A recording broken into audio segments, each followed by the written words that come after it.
Hello and welcome to the FA Show. I'm Laura. In this special episode, we've gathered together our coverage of the inaugural Horizons Conference. Put on by the American College of Financial Services, this learning-focused event featured an impressive roster of keynotes and session presenters, including familiar faces like Michael Kitces and Ed Slott, as well as college faculty and researchers, and New York Times best-selling author Will Guidara. Retirement was the underlying theme of the event, but market turbulence and the pace of the general news of the day were undeniably present. And we caught up with Michael Kitces to ask him for advice on how advisors should address clients during chaotic times. So when we're living through chaotic times, I feel like these are one of the challenges. This always comes to us as advisors. We get this 2 or 3 times every decade where markets get a little bit scary and we've got to navigate with clients who are struggling. And to me, first and foremost, what it comes down to is just acknowledging, recognizing, like, yeah, markets get scary sometimes. And often clients just need to feel like they're heard that it's scary. And so to me, the starting point when someone is calling saying they're really scared about markets is just to acknowledge, like, yeah, this is pretty scary right now. Tell me more about what you're worried about. Tell me more about what you think might happen.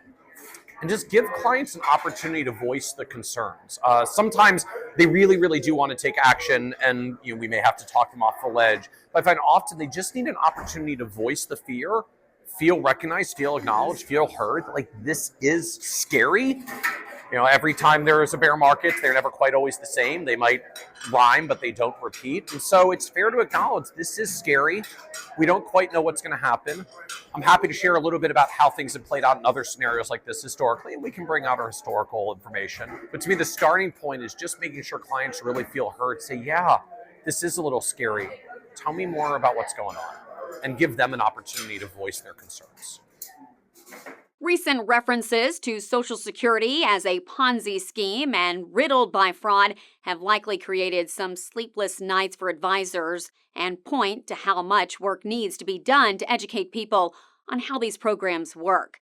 American College President George Nichols offered his thoughts. It's been a great conference so far, and the timing of it could not be more perfect, as we as a country are dealing with this silver tsunami of almost 5 million people turning 65. And then this discussion that's going on, this whole new narrative of Social Security is a Ponzi scheme. But the reality is, when we look at our national consumer survey that we do every 3 years, that only about 30% get right. There is a real knowledge gap for people in preparation for retirement. And I even think about it in my own family. I have 3 adult kids doing great. They've got great jobs. And they've learned that they've got to put the maximum back, but they don't know where to put their money. And think about people who have money who don't know where to put it, and then think about people who don't have it. And then we've got to try to help them at least make some decisions and give them a better retirement in the end. Steve Parrish of the college offered this advice in determining the right time to tap into Social Security. I mean, if we were just going to make some generalizations, even in the crazy times we're dealing with right now, there's a few things. First of all, Social Security isn't going to go bankrupt. It's kind of a pay-as-you-go. So even if the trust fund runs out of money in a decade, the fact is you're in a situation where people are going to be paying in employment taxes. You'll get something out, but maybe you have to take a 20% haircut. The other thing that we've done a lot of analysis on is people are going, well, I better take it while I can. I'm going to run out of money. But we've run the numbers a lot of different ways. It makes sense to defer Social Security as long as you can. Full retirement age is 67, even age 70. But even if you take that 20% haircut, it still comes out, for most people, advantageous to actually wait until you're 67, 70, because the fact is everybody's taking a haircut. So you wait, and at least you're going to be taking a haircut of a larger amount. And that's the aha a lot of people aren't aware of. They think, just take the money and run. Bad idea. Much of the conference content focused on the shift in the wealth management industry towards a more holistic, human-centered approach to money. Jamie Hopkins, author of the book Rewirement, Rewiring the Way You Think About Retirement, spoke about helping clients reconsider their mental approach to their retirement goals. And if you're not here, I got a great question from an advisor who's had a lot of success, has a client that always had in her mind that she wanted to save $5 million. And he came up to me and said, well, what do you do when they don't reach there? And I said, one thing you can do is actually help her by giving her permission to spend. Because in her mind, she's locked up on this goal that she's not going to hit because she's too close to retirement. So what you can do is actually tell somebody to keep working and stop saving money. Use that money, invest it in travel, in a car, whatever it is that actually brings that happiness into your life. So think about ways you can reframe this and help give people permission to spend, not just permission to save.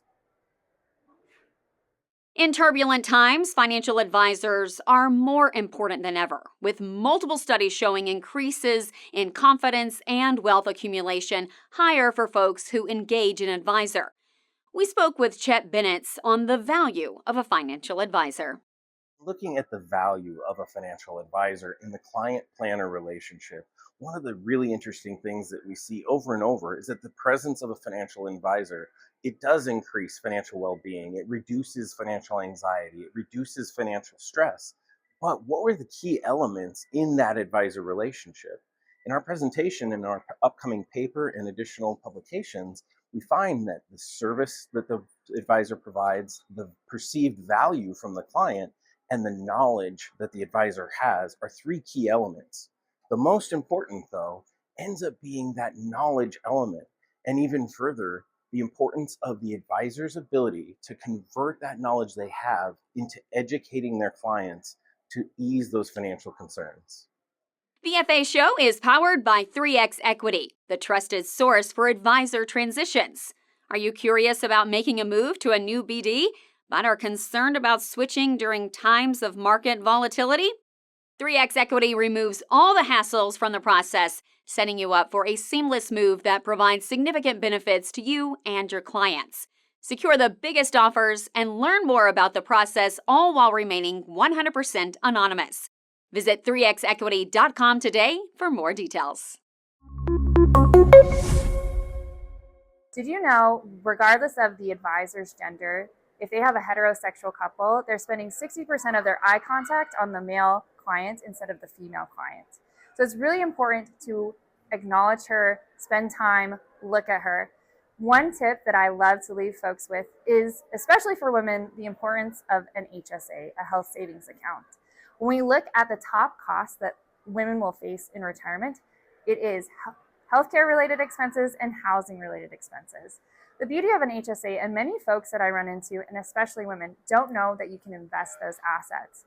Even though the contribution limits are less than your 401k or 403b amounts, still compounding that over an entire lifetime can leave a big nest egg for this woman to access. Also, on top of that, you utilize the shoebox method. Keep all the receipts between now and retirement, and then reimburse yourself down the road. So, as you're planning for women in the future, make sure you look at utilizing a health savings account. Few careers call on those involved to consider ethics as much as wealth management and financial advising. We spoke with Azish Filabi, head of the Center for Ethics in Financial Services, about the challenges that advisors face. What we found is that the number one ethics challenge the advisors told us that they have is conflicts of interest relating to compensation. So not a surprise for those of you who've been in the industry for a while, but it's actually much more complex. It's not about just how one gets paid, but about the complexity of the regulatory structure that you're in and the fact that it's constantly changing. So figuring out that disclosing a conflict of interest is not sufficient to being able to address the entire ethics challenges. People are looking for creative ways to be able to run a sustainable business without feeling that there is these conflicts that they're not able to resolve. And that space for creativity, I think, is really important for people to think about how am I running an effective business that makes me feel good on a day-to-day basis that also serves my client needs. So that was the number one issue that came up. Thanks for joining us for this edition of the FA Show on AdvisorHubTV, powered by 3X Equity. Find more great content on AdvisorHubTV and learn more about opportunities for growing your practice by searching AdvisorHub offers on AdvisorHub.com. Have a great day.